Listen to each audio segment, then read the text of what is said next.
不论这个故事如何演变。 Kisah diawali dengan memperlihatkan legenda 10 cincin sejak ribuan tahun silam. Konon katanya, pemilik 10 cincin itu akan memiliki kekuatan yang luar biasa, serta dijanjikan keabadian. Seorang pria bernama Wenwu adalah lelaki beruntung yang berhasil mengumpulkan ke 10 cincin tersebut. 只有征服。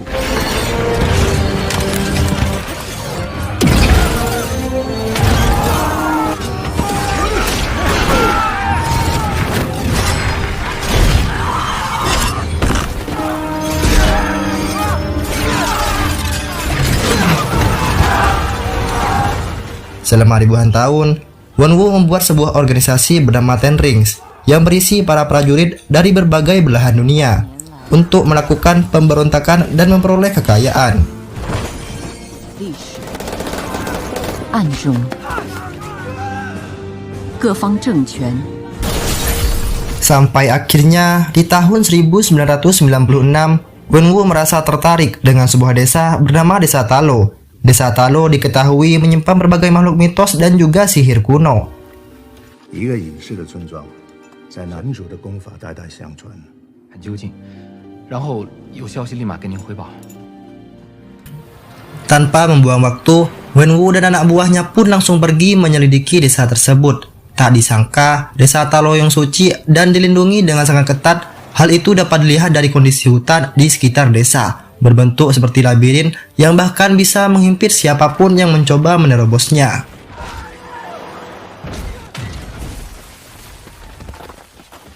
Wenwu yang berhasil selamat masih tidak menyerah begitu saja. Ia memutuskan untuk menelusuri hutan itu sendirian. 于是，他找上了 Setelah berjalan beberapa saat, ia pun bertemu dengan penjaga desa Talo yang bernama Yang Li. Dengan 10 cincin yang dimilikinya, Wenwu yakin bahwa ia bisa mengalahkan Yang Li dengan mudah.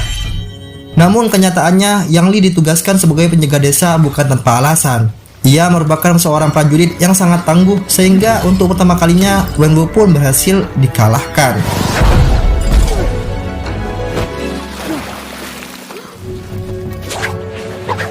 Tak diduga, hal itu pun membuat Wenwu terpikat akan kecantikan dan kekuatan Yang Li. Karena cinta mereka ternyata tak mendapatkan restu dari ketua desa, Yang Li pun terpaksa harus meninggalkan tanah kelahirannya dan hidup normal bersama Wenwu. Tak hanya itu, Wenwu juga rela melepaskan ke-10 cincinnya dan juga organisasinya agar ia dan Yang Li bisa hidup dengan damai. Dari pernikahan itu, mereka pun dikaruniai 2 orang anak, yaitu Sanchi dan juga Xiaoling. Pada suatu hari, Yang Li menceritakan tentang naga dari desa Talo yang sudah memberikannya kekuatan. Setelah itu, ia pun memberikan sebuah kalung untuk Sanchi dan juga Xiaoling sebagai hadiah. Ia pun berpesan, kapanpun Sanchi merasa tersesat, maka kalung itu akan menuntun jalan untuknya. After all those years, Keluarga kecil itu pun hidup bahagia dan damai. Sampai suatu ketika, sebuah kelompok bernama Iron Gang musuh bebuyutan The Rings dahulu datang ke rumah mereka saat Wenwu sedang keluar. 进屋去，我跟客人有话要说。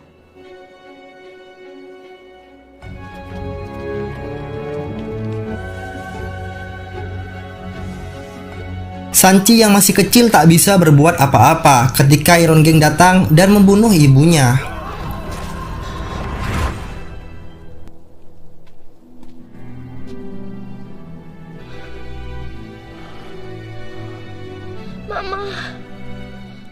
Semenjak kematian Yang Li, Wenwu pun kembali menggunakan cincin-cincinnya dan menghidupkan organisasi Ten Rings. Ia bertekad untuk membantai semua anggota Iron Gang yang telah membunuh istrinya.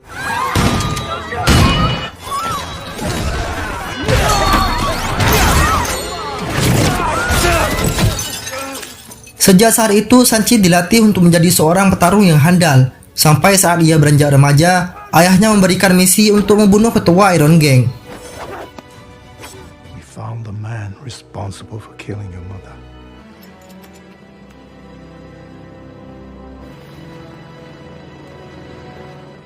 Setelah berhasil menyelesaikan misi itu, Sanchi pun memutuskan untuk meninggalkan dunia yang kelam itu dan kabur ke San Francisco. Bertahun-tahun pun berlalu. Semenjak kejadian itu, Sanchi hidup sederhana sebagai karyawan hotel bersama dengan sahabatnya yang bernama Katie. Pada suatu hari, ketika ia dan Katie sedang dalam perjalanan ke hotel, Sanchi tiba-tiba didatangi oleh seorang pria yang menginginkan kalungnya. Karena Sanchi menolak memberinya, pria itu pun memanggil kawannya untuk menyerang jagoan kita, yaitu Sanchi. Come on, bro.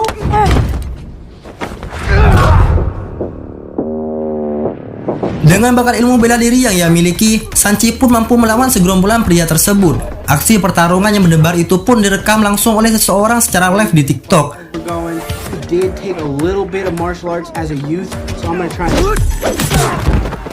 Setelah berhasil mengalahkan beberapa orang tersebut, pria misterius yang duduk di kursi belakang pun tiba-tiba bangun dan langsung mengeluarkan senjata di tangannya.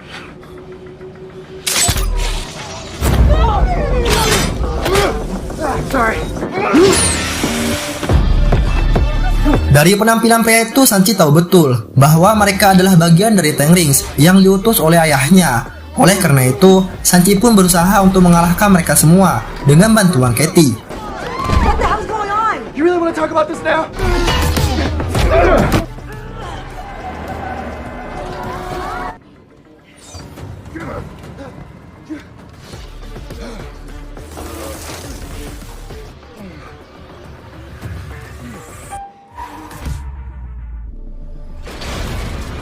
Berkat kerjasama mereka, Sanchi dan Katie pun berhasil mengalahkan para anggota Ten Rings. Namun sayangnya, tanpa disadari anggota Ten Rings telah berhasil merebut kalung dari Sanchi.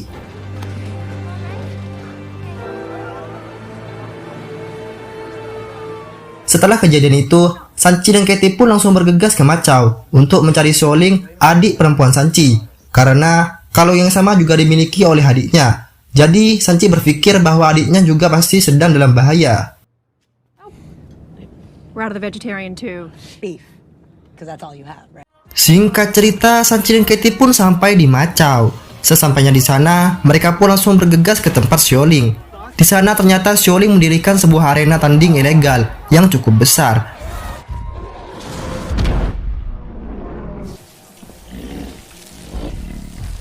Di sana, Sanchi pun dipaksa untuk bertanding melawan Xiaoling. Mengapa demikian? Jadi dahulu saat Sanchi meninggalkan rumah, ia sempat berjanji akan kembali dalam 3 hari. Namun kenyataannya, ia malah kabur dan meninggalkan Xiaoling bersama ayah mereka. Hal itu pun membuat Xiaoling marah pada kakaknya karena telah meninggalkannya.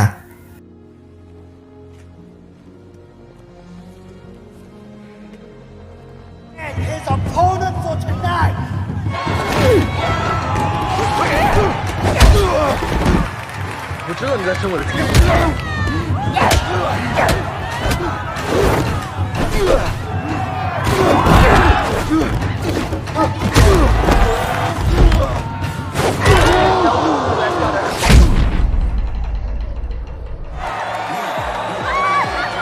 Setelah pertarungan itu, Sanchi pun menceritakan kejadian yang sudah menimpanya. Namun Xiaoling memintanya untuk tidak perlu khawatir karena ia bisa menjaga dirinya. Dan benar saja, saat itu juga rombongan Ten Rings pun datang menyerang tempat tersebut. Xiaoling dan anak buahnya pun langsung bergegas kabur melalui pintu darurat.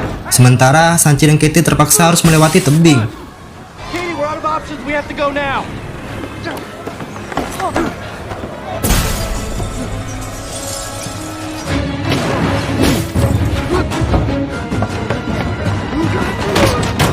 Saat Sanchi melawan anggota Ten Rings, Katie yang tidak bisa bela diri pun hanya bisa pasrah saat tubuhnya hampir saja terjatuh dari ketinggian.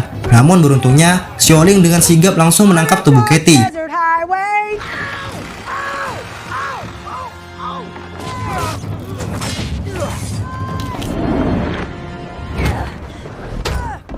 What does he want with the bandit?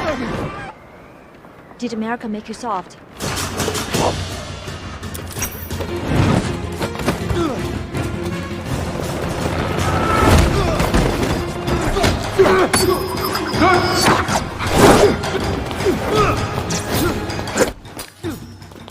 Awalnya, pertarungan kedua kubu itu cukup imbang. Namun pada akhirnya, Wen Wu pun datang ke tempat itu dan langsung menghentikan pertarungan. Setelah itu, Sanchi, Xiaoling, dan Katie pun langsung dibawa ke markas. My son is home. Sanchi dan lainnya pun makan malam bersama. Semenjak kematian istrinya, Wenwu diketahui kembali menggali kisah tentang desa Talo. Dari penelitiannya, ia menemukan bahwa di desa Talo terdapat sebuah gerbang misterius. Wenwu mengaku bahwa akhir-akhir ini ia terus mendengar suara Yang Li yang meminta Wenwu untuk membebaskannya dari gerbang tersebut. Nah, karena Sanchi dan Shaolin tidak percaya pada perkataan ayahnya, maka Wenwu pun menunjukkan bukti dengan menggunakan kedua kalung dan patung naga. Setelah memasangkan kedua kalung di mata sang naga, semburan air pun tiba-tiba muncul dan membentuk sebuah peta letak gerbang misterius. Jadi inilah alasan mengapa Wenwu kembali mengumpulkan anak-anaknya agar mereka bisa membantunya. Namun, tetap saja Sanchi dan Shaolin tetap tidak setuju dengan rencana ayahnya, karena bagaimanapun juga mereka tak ingin bertarung melawan desa Talo, desa kelahiran ibunya. Karena keras kepala, mereka pun akhirnya dimasukkan ke dalam penjara. Di dalam penjara, mereka pun mulai merencanakan sesuatu agar mereka bisa sampai di desa Talo terlebih dahulu dari ayahnya. Beruntungnya, di dalam penjara itu mereka bisa bertemu dengan seorang lelaki bernama Travel yang mengaku bisa berkomunikasi dengan seekor hewan dari desa Talo. Nah, dengan arahan dari hewan itulah, mereka pun akhirnya langsung berangkat menuju desa Talo. Where's his face? agak sedikit mudah, klasik.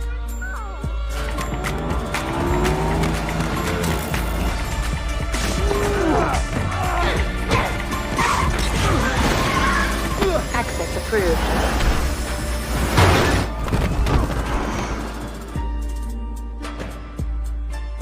Mereka pun melewati hutan labirin hingga sampai di depan pintu gerbang desa Talo.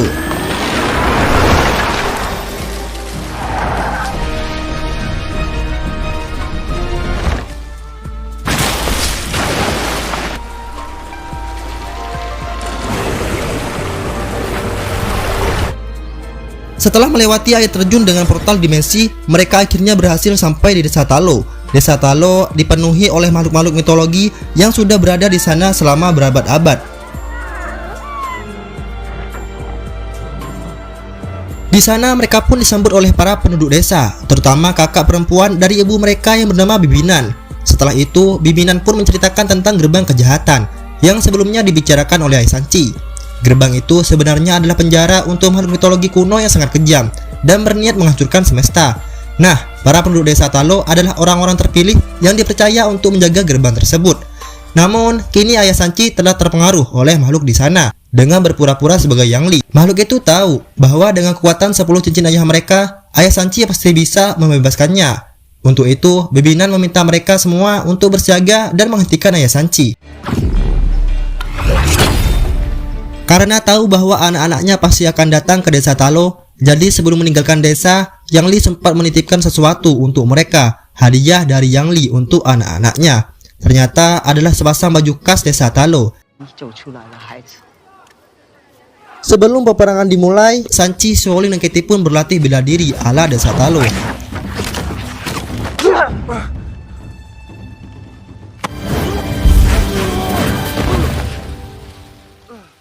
Keesokan harinya, rombongan Tengris dan Wenwu pun tiba di desa Talo. Tak ingin membuang waktu, Wenwu pun langsung memerintahkan anak buahnya untuk berperang.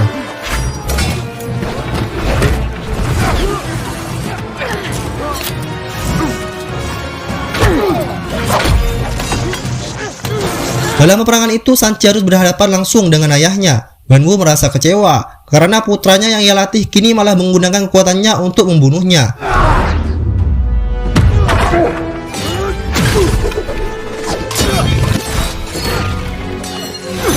Hal itu pun membuat Wenwu sangat marah dan langsung menyerang Sanchi dengan 10 cincinnya. Karena hal itu, Sanchi pun terlempar ke dalam danau dan akhirnya tenggelam. Setelah mengalahkan putranya, Wenwu pun berjalan mendekati gerbang kegelapan dan langsung menghancurkan gerbang tersebut. Satu persatu burung-burung pengisap jiwa pun mulai terbebas. Sebelum makhluk mengerikan lainnya keluar, Bibinan pun menginstruksikan kepada para anggota Tengris untuk bersatu dengan mereka. Setelah melihat keganasan burung itu, para anggota Tengris pun akhirnya memutuskan untuk bergabung dengan pasukan desa Talo. Right through the gate. That was just the beginning. I have to help my friends. Burung-burung pengisap jiwa pun semakin banyak Mereka berburu jiwa-jiwa manusia dan diberikan pada makhluk di dalam gerbang, di mana jika makhluk itu mendapatkan jiwa yang lebih banyak, maka makhluk itu akan semakin kuat. Sementara Sanchi yang tenggelam di danau tiba-tiba teringat pada cerita-cerita ibunya semasa ia kecil. Dahulu, ibunya sering bercerita tentang naga desa Talo yang merupakan bagian dari Sanchi.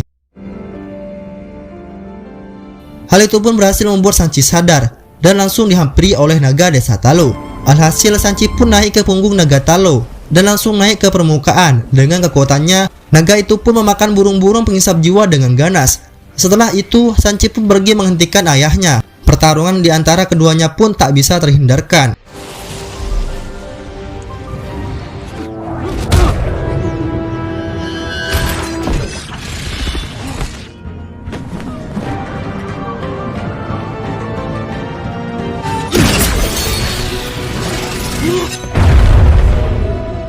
Pada pertarungan kali ini, Sanchi pun bisa menyadari bahwa dirinya bisa mengendalikan serangan 10 cincin. Meskipun Sanchi punya kesempatan untuk membunuh ayahnya, namun ia tetap tidak tega untuk melakukan hal itu. Di tengah pertarungan, si penghuni gerbang kegelapan itu pun akhirnya berhasil bebas. Ketika makhluk itu akan menyerang Sanchi, Wenwu pun dengan sigap langsung melindunginya. Naasnya karena hal itu, jiwa Wenwu pun dihisap. Sebelum kematiannya, Wenwu memberikan ke 10 cincinnya untuk Sanchi.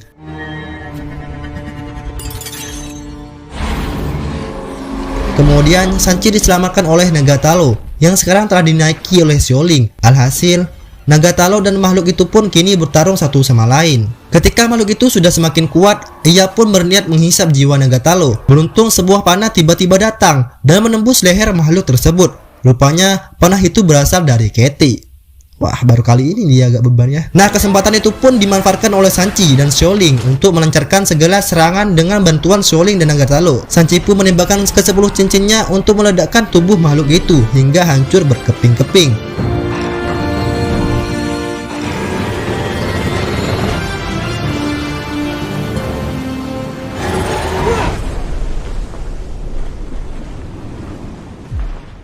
Setelah peperangan itu, Sanchi dan Yang Li pun melakukan prosesi penghormatan untuk orang-orang yang telah gugur pada peperangan.